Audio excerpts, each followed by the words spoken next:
Assalamualaikum warahmatullahi wabarakatuh. Alhamdulillahirabbil alamin. Allahumma shalli ala sayyidina Muhammad abdika wa nabiyyika wa rasulika nabiyil ummi wa ala alihi wa sahbihi ajmain. Amma ba'd.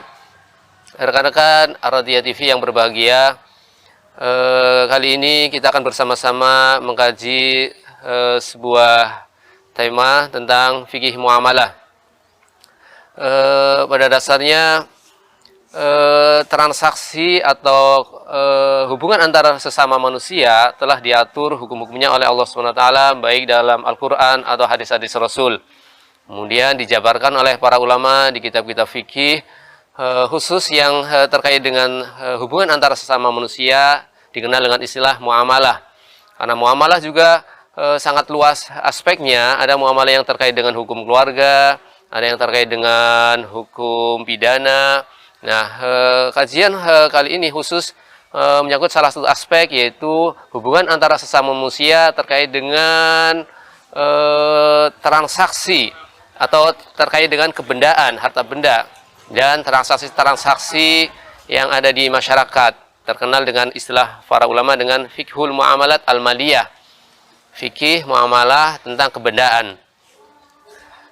Pada dasarnya kita semua tentunya menginginkan sebuah kehidupan keluarga yang berkah. Keberkahan ini terkait dengan apa yang kita lakukan setiap hari. Sumber dasarnya adalah ayat Al-Quran Al-Baqarah, surat Al-Baqarah ayat 168. A'udzubillahi minasyaitonirrajim. Bismillahirrahmanirrahim. Ya ayyuhan nasu kulu mimma fil ardi halalan thayyiba. Ayat ini menegaskan tentang perintah kepada kita semua untuk mengkonsumsi makanan minuman yang halal dan thayyib. Kemudian dasar kedua adalah hadis Rasul sallallahu alaihi wasallam. Baginda Rasul pernah ditanya, ayul kasbi atyab, pekerjaan apa yang paling baik? Baginda Rasul menjawab, amalur rajul biyadihi wa kullu bai'in mabrurin. Suatu pekerjaan yang dilakukan oleh seseorang dengan tenaganya, dengan pikirannya sendiri.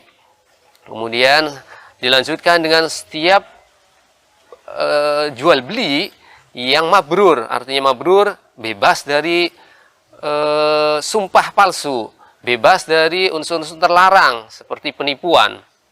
Jadi penjelasan para ulama terkait dengan ayat dan hadis ini, bahwa segala sesuatu yang kita makan, yang kita minum, yang kita konsumsi tiap hari, segala kebutuhan hidup kita tiap hari harus benar-benar halal. Halal di sini bisa halal barangnya, makanan minuman yang halal.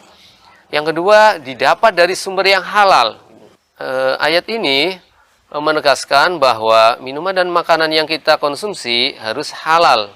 Kemudian hadis ini menjelaskan bahwa proses mendapatkan makanan minuman, proses mendapatkan rizki, uang, atau kebutuhan hidup sehari-hari juga harus melalui proses yang benar, dibenarkan secara syariah.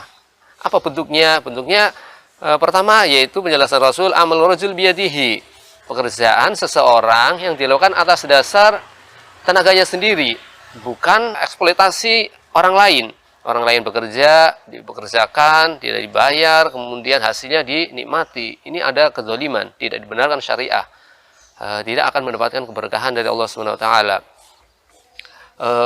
Orang yang bekerja dengan tenaganya sendiri, baik melalui instansi pemerintah atau melalui instansi swasta, perusahaan, atau secara mandiri seperti dokter, seniman, lawyer, itu dilakukan secara profesional, secara matang, itu akan mendapatkan keberkahan.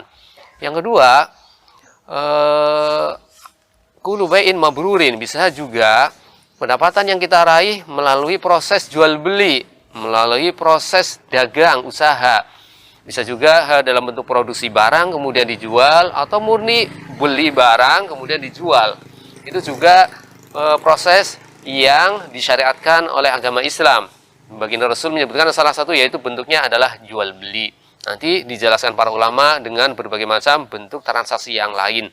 Nah, pentingnya kita belajar fikih muamalah, transaksi-transaksi yang kita lakukan tiap hari, agar terhindar dari transaksi yang terlarang. Transaksi yang terlarang meliputi beberapa transaksi yang mengandung unsur gharar, unsur ketidakjelasan, unsur penipuan, atau unsur-unsur yang lain. Insya Allah kita akan bahas bersama. Kemudian juga transaksi yang tidak memenuhi syarat dan rukunnya juga itu bermasalah. Kalau transaksi kita yang kita lakukan tidak memenuhi syarat rukunnya, maka transaksi kita batal secara syariah. Kalau sudah batal, berarti uang yang kita dapatkan dari penjualan barang harus dikembalikan. Barang yang kita dapatkan dari pembelian harus dikembalikan.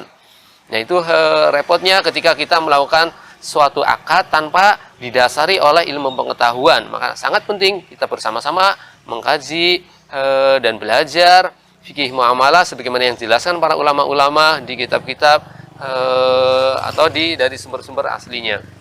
Rekan-rekan Ar-Radiyah TV, insya Allah ke depan kita akan bersama-sama mengkaji fikih muamalah maliyah dengan niat ingin belajar karena Allah Subhanahu wa taala. Semoga Allah Subhanahu wa taala memberikan keberkahan kepada kita semua sehingga apa yang kita pelajari bisa kita amalkan dalam kehidupan keseharian. Terima kasih. Wabillahi taufiq wal hidayah. Assalamualaikum warahmatullahi wabarakatuh.